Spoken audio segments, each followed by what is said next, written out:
Chers amis, très heureux de vous retrouver dans notre émission Réflexion. Soyez bénis au nom de Jésus. Une émission qui, dans cette période de fête de fin d'année, j'espère qu'elle vous apportera la rosée du ciel. Et j'ai pour cela médité sur un passage de circonstances concernant la naissance de notre Seigneur Jésus-Christ. Pour les messianiques, nous l'appelons Yeshua.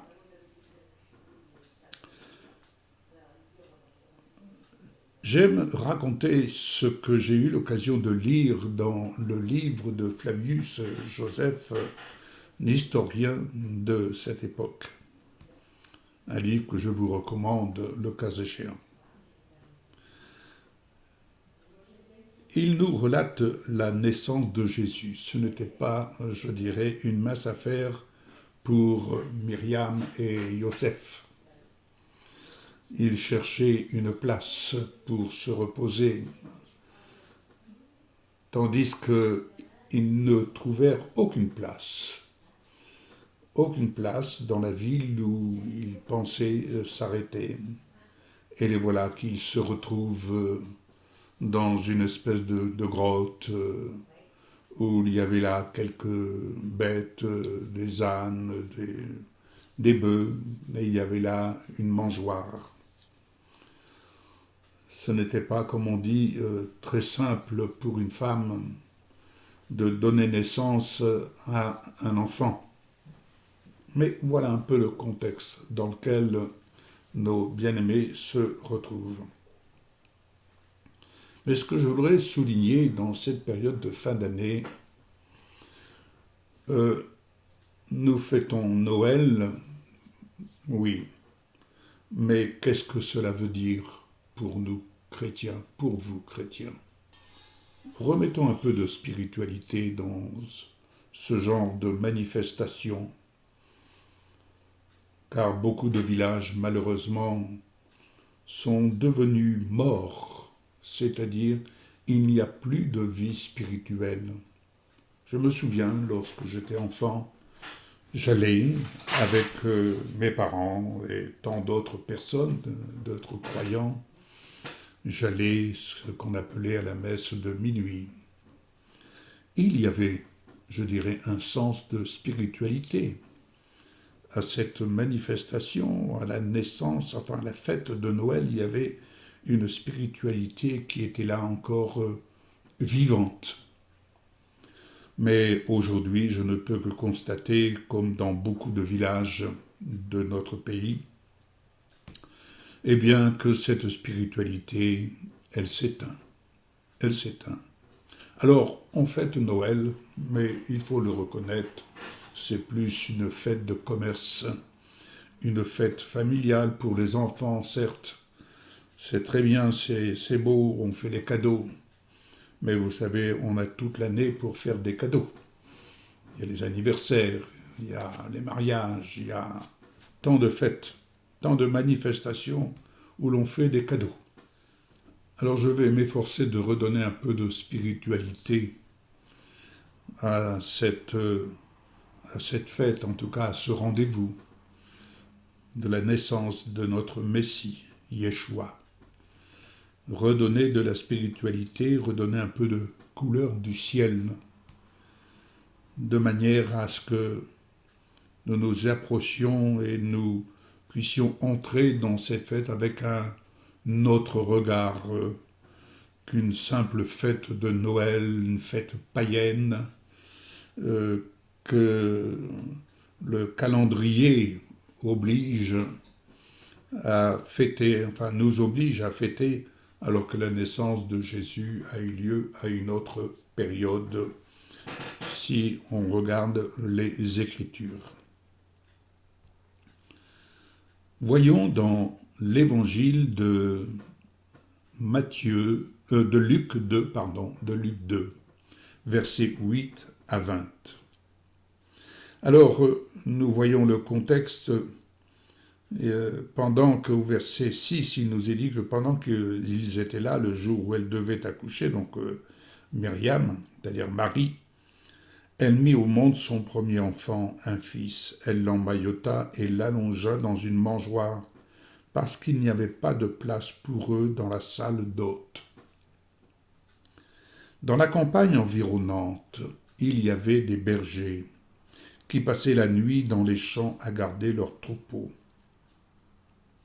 Lorsqu'un ange d'Adonai leur apparut, et que la Shekinah d'Adonai, c'est-à-dire la gloire de Dieu, resplendit autour d'eux, ils étaient terrifiés.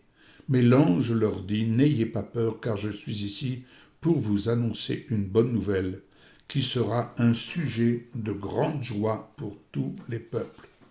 Aujourd'hui, dans la ville de David, est né pour vous un libérateur. C'est le Messie, le Seigneur. Voici comment vous le reconnaîtrez. Vous trouverez un bébé emmailloté couché dans une mangeoire.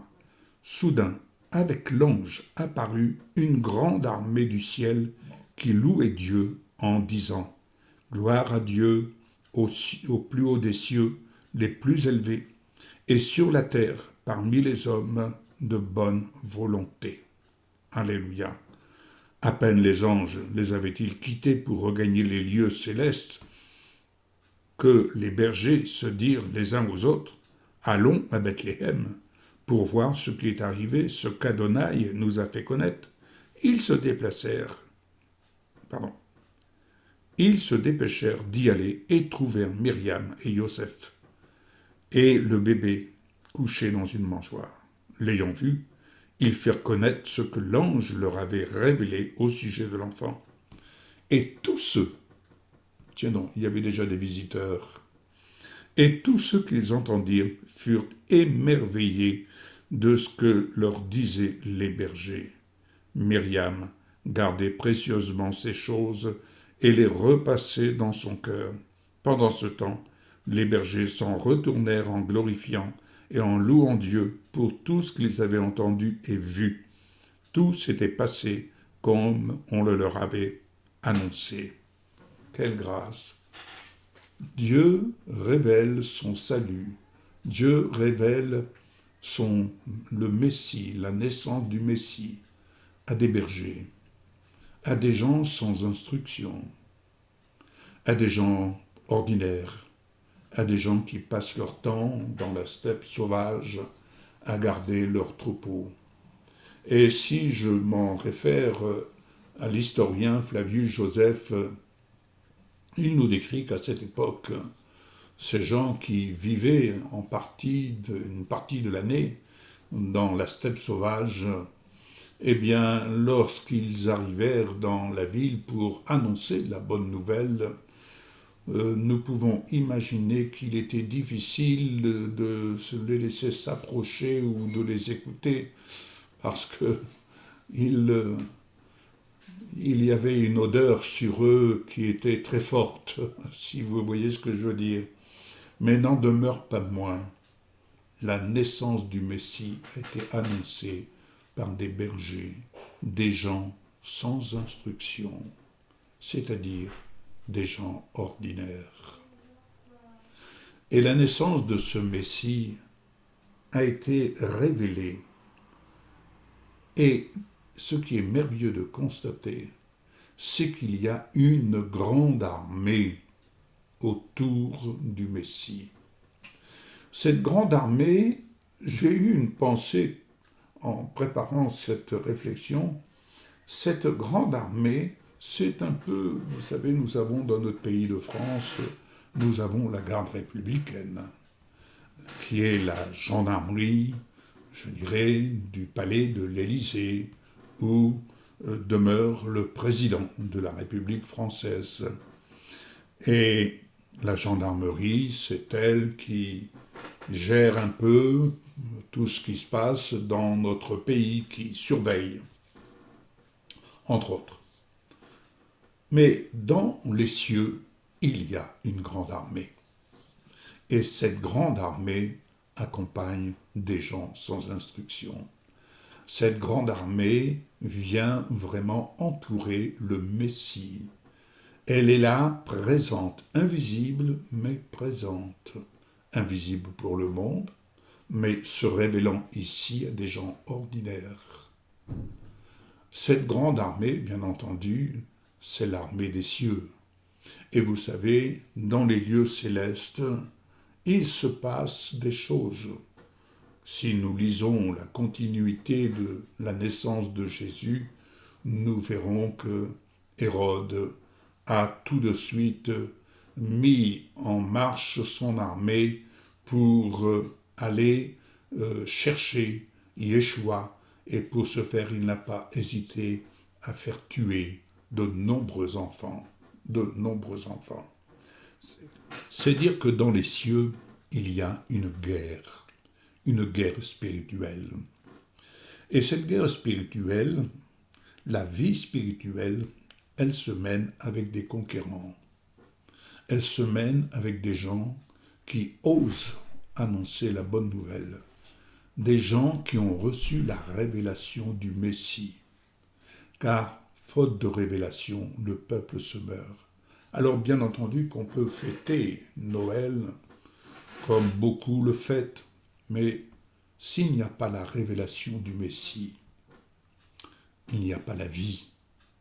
Parce que la révélation du Messie dans notre cœur, ce n'est pas la révélation que l'homme nous offre ou veut nous faire entendre, c'est la révélation que Dieu nous révèle dans notre cœur, que nous reconnaissons dans notre cœur. Vous savez, j'étais enfant comme beaucoup d'autres, j'ai eu mes périodes d'adolescent et autres, mais dans mon cœur, au-delà de ces fêtes que j'ai pu connaître avec mes parents et avec bon nombre d'amis, mais cette période de Noël a toujours été un mystère. Un mystère parce que elle ne faisait qu'éveiller en moi le désir de connaître, de chercher la vérité. Et la vérité, pour moi, ne s'arrêtait pas à toutes ces manifestations, ces cadeaux.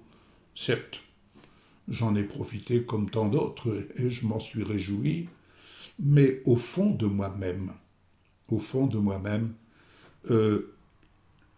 la vie réelle, la vie spirituelle réelle n'était pas satisfaite jusqu'au jour où Jésus, le Messie, Yeshua, vient se révéler dans notre cœur. Oh bien-aimé, quelle grâce! Quelle grâce!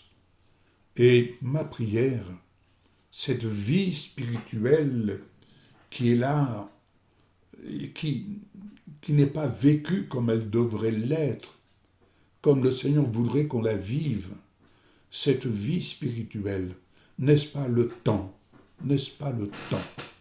de réveiller cette vie spirituelle? Écoutez bien, venez avec moi, Matthieu 11, 25. Matthieu 11, 25, Jésus dit quelque chose d'extraordinaire. En ce temps-là, Yeshua dit « Je te remercie, Père, Seigneur du ciel et de la terre. » Vous remarquerez, Seigneur du ciel et de la terre. « De ce que tu as caché ces choses aux gens instruits et éduqués, et que tu les as révélées à des gens ordinaires. Oui, Père, je te remercie d'avoir trouvé ton bon plaisir en agissant ainsi. » Bien-aimé, la révélation de Jésus-Christ ne dépend pas d'une théologie, d'un diplôme, de toutes les études que l'on peut faire. Certes, il y a des richesses à retirer lorsqu'on étudie la parole, cela va de soi. Mais voyez-vous, s'il n'y a pas au fondement dans notre vie la révélation du Messie, tout ce qui vient après, c'est la lettre. Or, en ces temps, on peut fêter Noël, on peut leur donner un sens de spiritualité, de couverture religieuse. Mais où est la révélation du Messie dans notre cœur, dans votre cœur? Où est-elle? C'est la question qu'il faut se poser, bien-aimés. Cette révélation, ce n'est pas un homme qui peut l'apporter. Cette révélation, il n'y a que Dieu qui peut apporter cette révélation dans notre cœur si nous avons l'humilité de regarder et de nous affectionner aux choses d'en haut.